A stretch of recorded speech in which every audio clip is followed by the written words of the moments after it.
Hi guys, welcome back to our channel Trading for Beginners. Today in this video I'm going to show you how to buy stocks in Interactive Broker. To do so, follow some simple steps with me.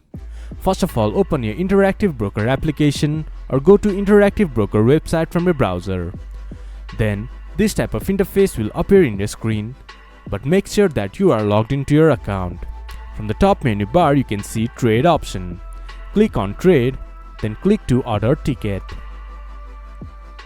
From there, enter the symbol or stock that you want to buy. Choose the stock that you want to buy. Then fill in the details of the quantity, order type, price limit, time in force and outside RTH. Once you have done that, click to submit from the bottom right corner. It will then take your order. This is how you can buy stocks in Interactive Broker.